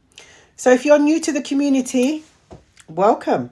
You have come across the Menopause Wellness community. Those who are on the For You page and you're still looking in, I do that a lot of time. I've been on someone's For You page for months because I just found them, they drew me in, but I never went into the live. And the other day was the first time I just went into the live just to say, do you know what? I've been watching you for months and you're real. You keep it real. And I respect that. So if you're on the For You page and you've been watching us on the For You page, welcome to you also. And welcome, I'll give you that's for everyone on the For You page. If you want to be part of the community, please feel free to follow. Hey Tracy, I have lost my confidence in driving since menopause. No energy, can't sleep. Wait. Tracy, I hear you and I understand you. I'm sorry that you are experiencing all these things, and I'm sorry that you feel that way. And I really hope that things change for you. Talk about the driving for a moment. You may well be aware driving can be impacted. Our driving ability, the menopause can impact our driving ability. There are some days when I get up and get in my car and I say to myself, Jackie, what the heck are you doing? Why are you driving like this? And I came across a post on a driving instructor talking about how the menopause can impact your driving ability and your confidence to drive as well. And you know what I say? If you are feeling less confident to drive, don't drive. Listen to your gut. We have those gut instincts for a reason. Don't drive. Take transport if you can do that. Yeah? Or drive on shorter journeys rather than longer journeys. But if you are feeling anxious about the driving, maybe not go and drive today. But yeah, there are some days when I get in my car and I think to myself, my goodness me, I don't know what's going on. I'm driving like I'm driving like I've just been born. Yeah, I'm telling you, it can absolutely impact. And then the blurred vision comes along and everything else comes. Listen, this is some real shit going on. Some real shit, I'm telling you. But Tracy, I would say to you again, going to sound like a broken record, look at what you are eating. When I changed how I ate, or how I'm eating, it was a game changer. I feel more energized. The moving has helped as well. Feeling more energized. Stepping up your self-care. Absolutely. Oh, sorry, my clothes are just... do you know what? This 12-week program that I've put together, I'm going to look for about 10 menopause warriors to come and do this program before it starts. Because I really feel that the program, I've done it myself. But yeah, reach out to me. Let's go through this. Yeah? Because I'm telling you, what we're eating, how we're moving, on top of everything else, and negating those stresses in life is important. And you know what? Sometimes the stresses in life can be the people in our lives. And we have to be looking at, are you stressing me to the point where I need to step away from you? That's what I need to be asking. And if that's the case, you have to make that decision. Okay. Thank you for all the likes, everyone. We're on 27.2k. Remember, tapping is clapping. Tapping is clapping. I appreciate the claps. Thank you for sharing the lives. Thank you for all the follows. Losing your confidence. I'm telling you, Royal, do you know what? But I'm going to tell you. You may feel like you've lost your confidence. You can absolutely get your confidence back. Absolutely get your confidence back. Right? I'm gonna do a live one evening on regaining your confidence. I'm not gonna do it on TikTok. I think I'm gonna do it on Zoom. So you're gonna have to get a link to it. Because you know what? TikTok is as safe as it can be. As safe as it can be. Right? But sometimes, what have I done? Sometimes we want to, sorry everyone. Oh my goodness me. This is what happens. Sometimes we want a safer space, and Zoom is going to be a safer space than here. You can absolutely get your confidence back. Absolutely. Start off with things like affirmations, and, you know, they help. They absolutely help. Remember, how we treat ourselves, what we speak about ourselves. If we turn around and say, do you know what? Bad things always happen to me, and I'm always unlucky. I never, have anything good happen to me. That's what our minds are going to start thinking about. And that's the way we're going to feel. We're speaking it into existence, aren't we? So we have to be mindful what words we choose to speak into the universe. Absolutely. So I'm going to be confident. I'm going to feel confident. I am confident. Yeah? Let's start speaking the goodness into our lives.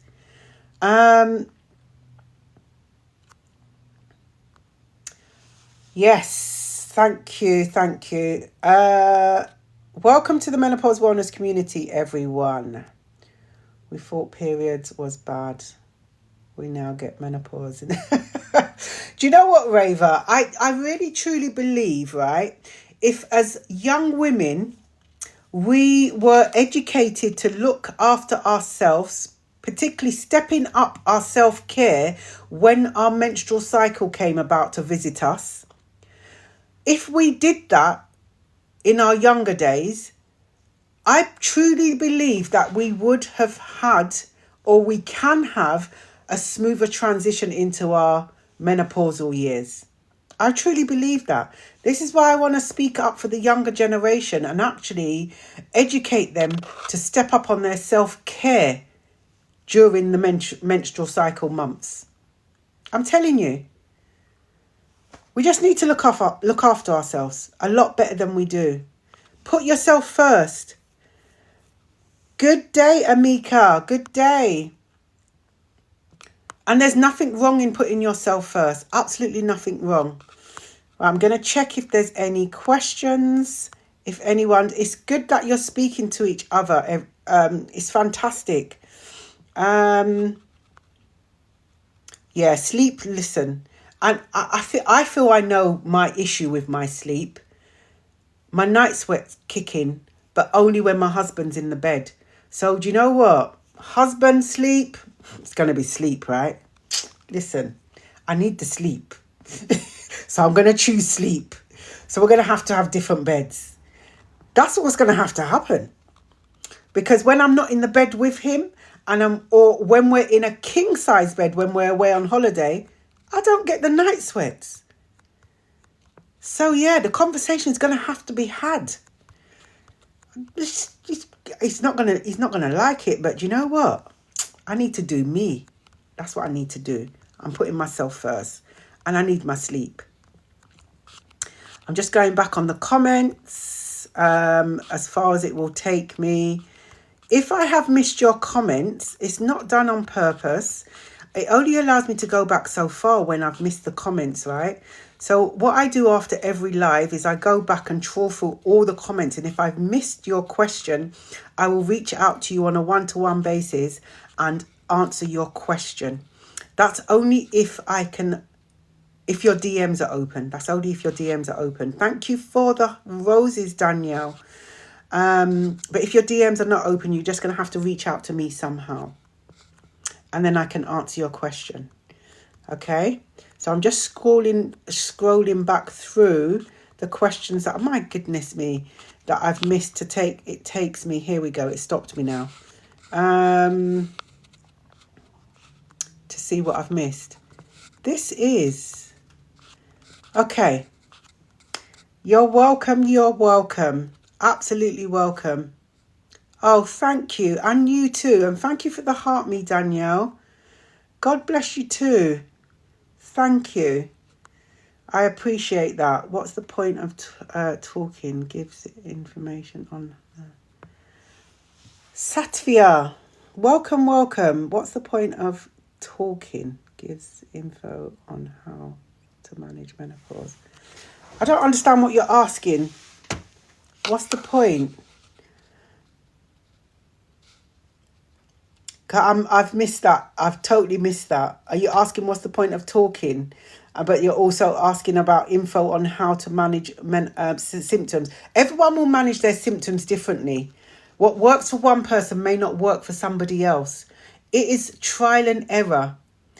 During your menopause journey, I guarantee you will be embarking on a second journey alongside your menopause journey.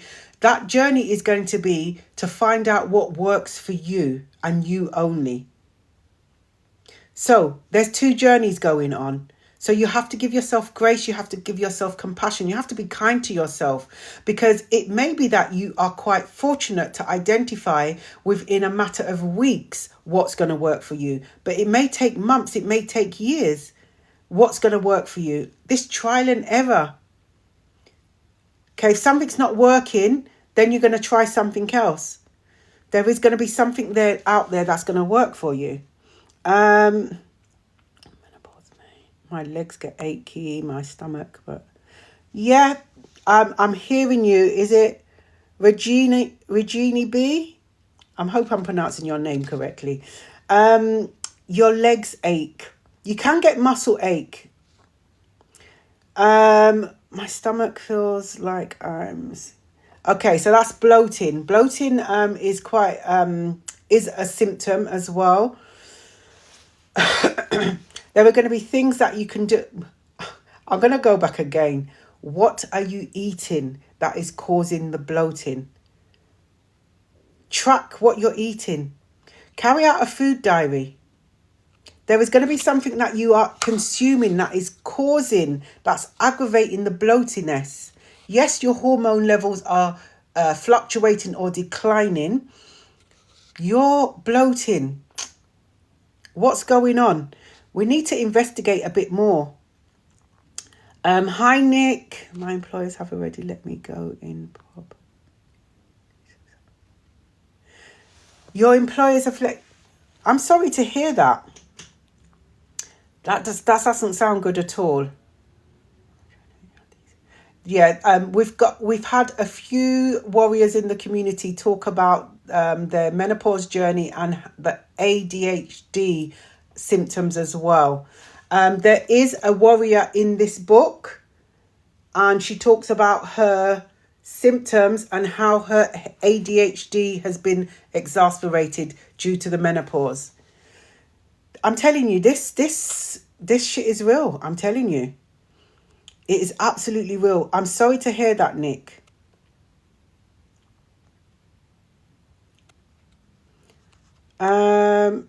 Historic remedies ain't the best. Holistic remedies. And yeah, you may find holistic remedies work better for you. We're not going to know if they're going to work until we try them, right?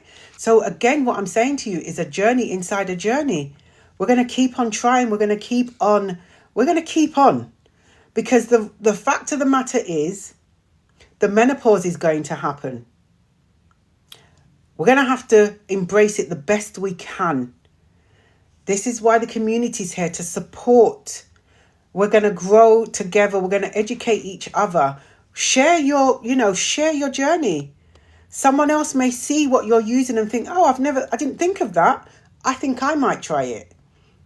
Trial and error. But when we're trying these things, please, let's be consistent in what we are trying. Be consistent in taking it. Track your journey. Track your symptoms. Is it working? Has it taken away your brain fog? Has it taken away your night sweats, your hot flushes? Or is it exacerbating it? Track it. I'm going to keep saying that. Track it. To be honest, I think it's the main. Thank you for the gifts, Danielle. I understand men. I would not expect a man to understand our menopause journey. However, we need to use our voices, okay? We need to use our voices. Until I sat down and spoke to my husband about it, then he was able to start understanding how I'm feeling. Thank you for the gifts, Danielle. We need to use our voices. I would not expect a man to understand, but I would hopefully expect them to listen to what I'm saying to them and try and even begin to think. I have put together a workshop. I use workshops. I do quite a few workshops around menopause for managers, menopause and me. That's for menopause warriors to understand their menopause a bit better and be encouraged and empowered to navigate through it with confidence. And I've also got a workshop for men and menopause, so men can understand the menopause a bit better than what they, information to educate them. Why would a man understand the menopause? It's not something that they go through. So they're just like, why do I need to know about it? But actually you do, right? Because the men in my life, my husband, my son, my nephews, listen, when my menopause is menopausing, it's going to kick your backside too. So you got to understand. You have to try and start understanding it. So this is where I need to open my mouth and use my voice to communicate with them. So that's what I do. So this is why I have a men and menopause workshop within the community. It's not just menopause warriors here. We have men in the community as well that regularly show up for lives and regularly show up and ask questions around the menopause, because what they want is they want to understand it better so they can then support their queens during their menopause journey. So we need to just... What is going on here? We need to have a voice. We need to have a voice and use our voice a bit better than we are using it already. Absolutely. We had a live men and menopause, and we had men coming up to the platform and talking about their understanding of it and talking about how it's impacted them. We had one of our community ambassadors, because we have community ambassadors in the community, Claire.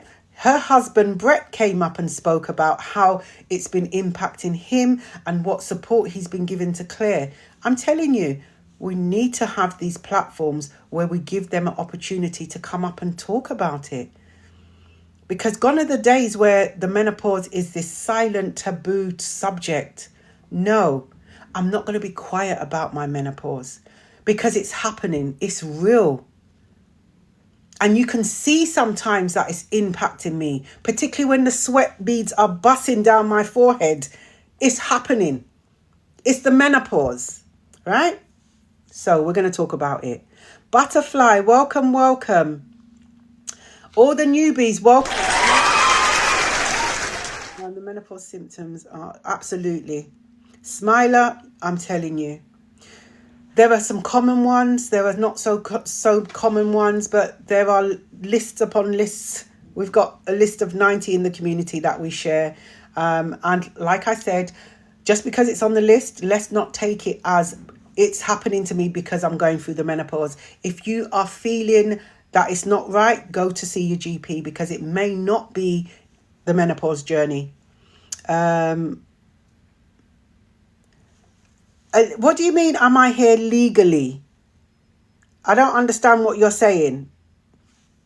What you're asking me? Random. I feel that's a random question. I don't understand what you're asking me.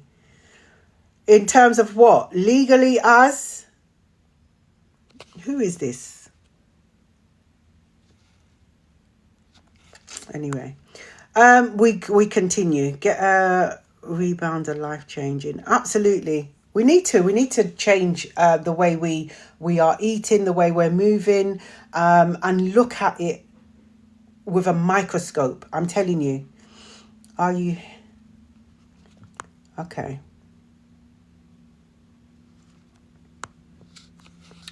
Okay, let me...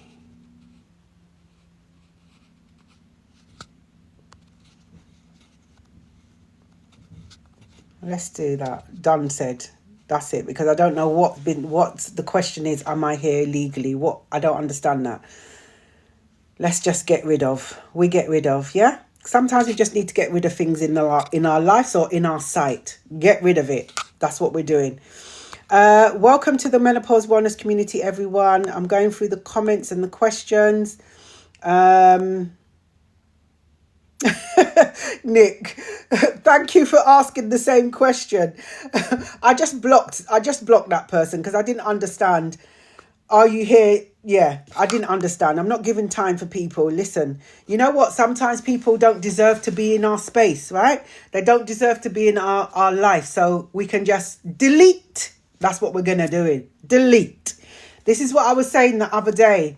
Every year I do a contact cleanse. And I go in my phone. I used to do it when we didn't have mobile phones. I used to go in my diary and just delete everyone that serves no purpose in my life anymore. Okay? Delete, delete, delete. So if you're not serving a purpose, you're going to get deleted. I don't care who you are. Charcoal tablets have before eating. Okay, thank you for sharing that, Satvia. Thank you for sharing. This is what I love about the community. We're sharing.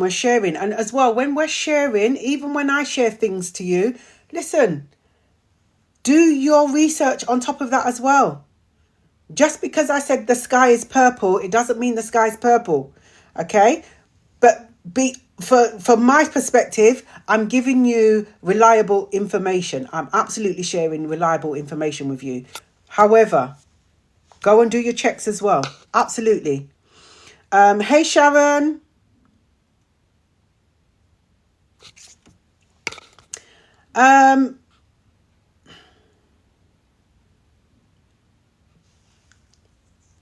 Okay, I think that person's been deleted now.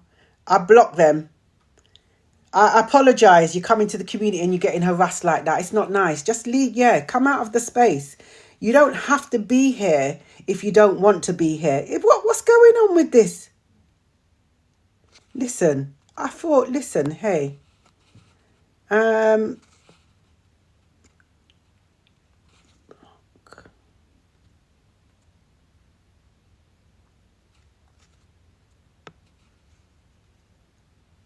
Okay. Again. Okay. Tried again. Wasn't successful the first time. Tried again. I do apologise if you're being harassed by people in here because that's not what we're here for. This is why sometimes, you know what? I say this is a safe space. It's as safe as it can be. And this is why at times we have our meets on Zoom or on Teams because it's a lot safer. Yeah? Apologies for, because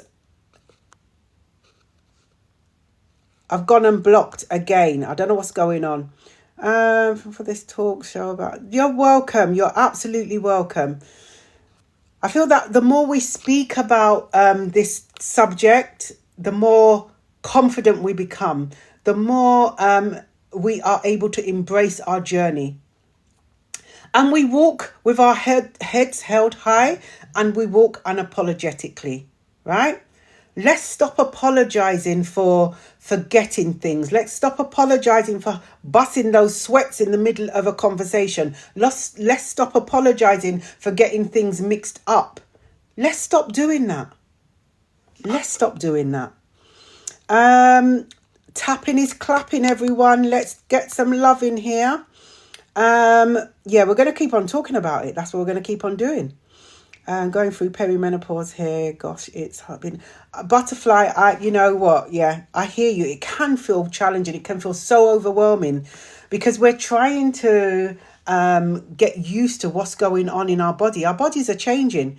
It is absolutely changing us. And I tell you something, I truly believe that when you get to post-menopause, you are going to be a different warrior than when you started. Absolutely different. Because you know what? One thing I don't do is take people's BS anymore. I don't take it. And I'm saying no. I like the word no. I'm embracing that. Because I'm not saying yes to you and then putting myself out. And putting myself where I'm rushing about, I can't do for me. No, I'm not doing it. So the moment I know I'm going to be asked a question, no. Right? Your self-care, your self-love. Please step up on it. You know, when I ask my husband to do something for me, I'll ask him, and he does. We have a lot of banter, my husband and I, which is great, you know. I will ask him a question, and I'll say, "Can you just get this for me, please, sweet?" And he'll turn around and say, "Gosh, you want everything, don't you? You want the world, don't you?" Do you know what I look at him and say? Yes, I want the world because I bloody deserve it. That's exactly what I deserve. What does he say? Touche. That's all he can say. I absolutely deserve it. We are deserving of, right? Absolutely. Educate yourself. Yeah? This is what we need to do. This is why we're here. I'm imparting my knowledge onto you. You are imparting your knowledge onto everyone else and to me as well.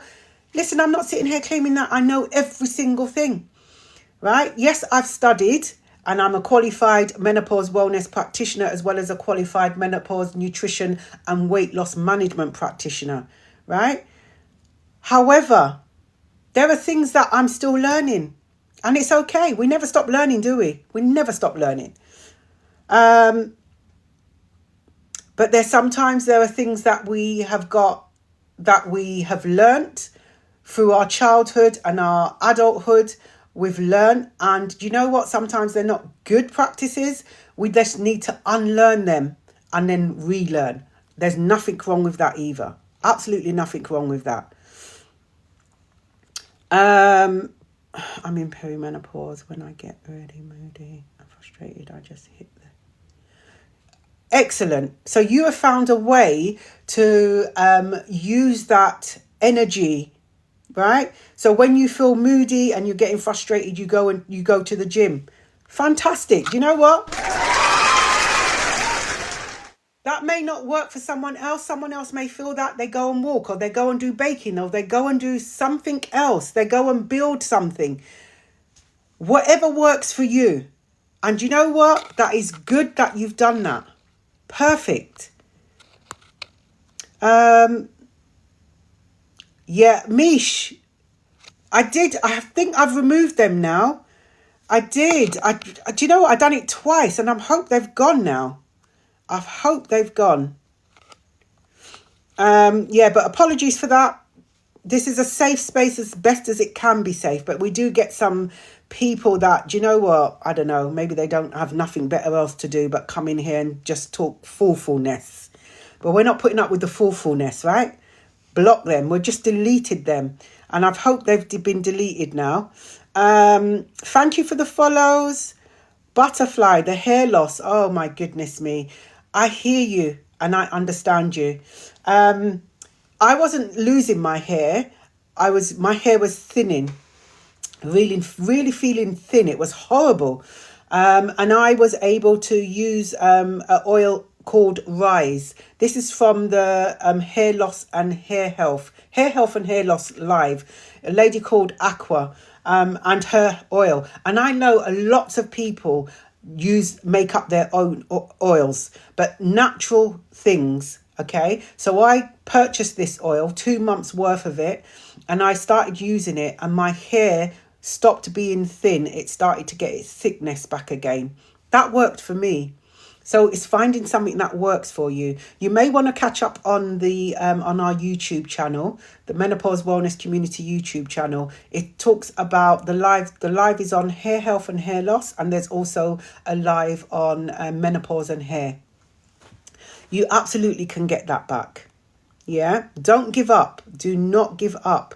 There's going to be something out there that you can use that can help. And the reason why that I got Aqua onto the live, into the community, because her oil is good for any type of hair. Menopause, the change of life, is one thing I haven't experienced. I'm 67, never had one. Oh, Deborah, thank you for sharing that. And do you know what? Although you have not experienced anything, that's fantastic. The change of life, the change, you refer to it as the change of life. The menopause is going to happen to every single woman. Okay? It will happen. But it will happen at different degrees. When I speak to my mum about her menopause, she says to me she didn't, like you, didn't experience anything. Now, I always wonder that any symptoms she did come across, she didn't associate it to the menopause. Why she says that she never experienced anything. But the menopause did definitely happen for her. Absolutely happened for her. So everyone will experience it differently. But it's fantastic to hear you did not experience any symptoms. You didn't recognize any symptoms. I wish it was like that for everyone. Absolutely wish it was like that for everyone. Been in perimenopause since November. Had enough. Sharon, I hear you and I understand you. 2019 until now. It can. Do you know what? I'm going to say to you, things can get better. I would like you to embrace this journey as best as you can. You know what, when I speak to my clients, I support my clients to embrace their journey because it's an individual thing. I cannot say for 10 menopause warriors do the same thing. It's an individual thing. I would wish for you that you can embrace this journey and just enjoy the rest of the journey. That's what I am, hoping for you. But yeah, it can feel overwhelming and it can feel too much sometimes. I'm going to go back to saying though, Sharon, look at what you're eating, how you're eating. Are you moving enough? Do you carry out stress management? All these things play a part. We need to look at those things. Please block this. Has this person not been blocked? Is the person still here? Am I just looking over messages that I've missed? Please let me know if that person has been blocked already. I think I've scrolled back up. I'm hoping that I've scrolled back up onto the messages and I'm just reading the messages again. Yeah, menopause can give you so many symptoms. They absolutely can. But remember as well, good morning, Kitty. Kittykins, good morning. Remember all these symptoms that even when I send you the symptom lists, remember if the symptoms are being persistent and they don't feel right, go and speak to your GP because we cannot downplay it and say, oh, right, because it's on the list, I'm going to accept it. It's menopausal. No, do not accept that it's perimenopause or menopause. Go and seek support from your GP so it can be ruled out. This is what we need to be doing. Okay, migraines is on the list, but having a migraine every single day for the past 4 weeks is not normal. That is not normal. Perimenopause, raised blood sugar, gosh. I know, right? We talked about that, raising blood sugar. And we're going to talk about that tomorrow as well as in menopause and sugar. It can. So we can become insulin resistant, right? So looking at what we're eating is going to go back to what we're eating, how we're eating. So important that we do that. Absolutely important. Gina, welcome. Yeah, absolutely. We need to talk about this a bit more than we do. And this is the space to do it. This is absolutely the space to do it. Stay away from paprika powder and... Okay, Satvia, paprika powder and fresh peppers. Why do you say that? What have you experienced of that? Do you know what? I used to cook with paprika a lot. I don't use paprika anymore because my friend Yuka told me it's not good. There are a lot of seasonings and herbs and spices that I used to use on my food when I'm cooking that I don't use anymore because it's not good. Whether it's too high in salt or too high in potassium, it's not good. So I don't use it anymore. I can count on one hand the seasonings I have in my cupboard. But the seasonings I have in my cupboard are all excellent or good on my Yuka app. Oh, I'm sorry to hear that. You had a muscle spasm in your lower back. Oh, I hope that you can ease that out. Muscle spasms are not nice. Muscle spasms. And you know what? I will end up getting muscle spasms in my calves if I don't drink enough water. I'm going to take some water now, actually, because I've been talking so long.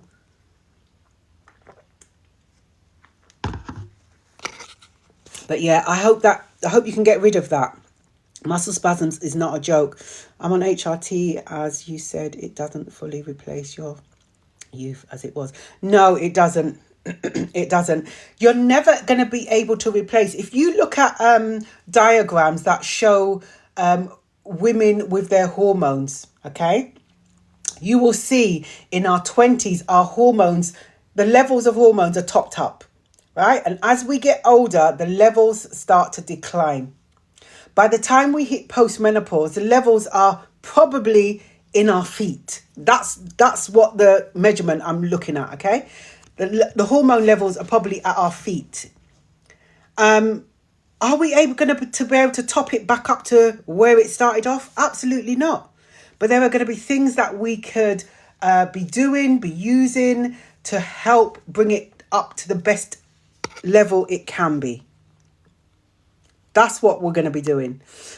Do you know what? It's 11:15 right now. I'm here until midday.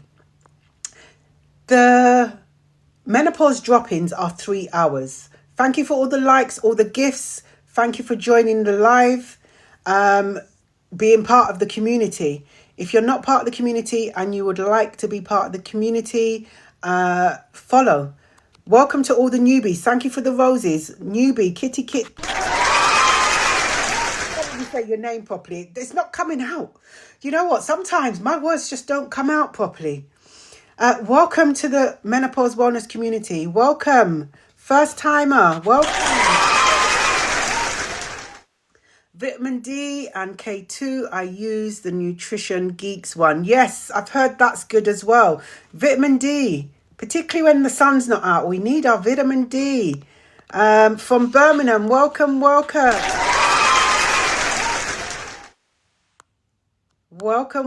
If you are a newbie, welcome. So if you are a newbie to the community, we have the community meets up every Tuesday, Thursday and Sunday, every 3 days a week, just for 1 hour at 8 p.m. British summertime for 1 hour. And then on top of that, we are here doing menopause drop-ins.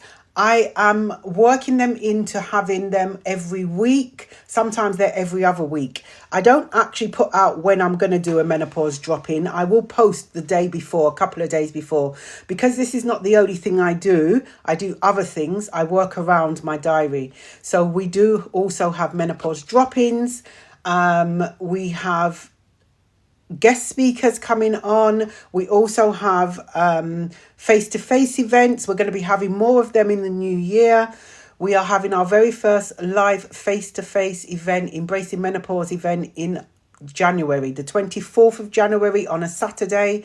It's going to be in Sidcup, 2 till 5 at the Black Fen Library in Sidcup.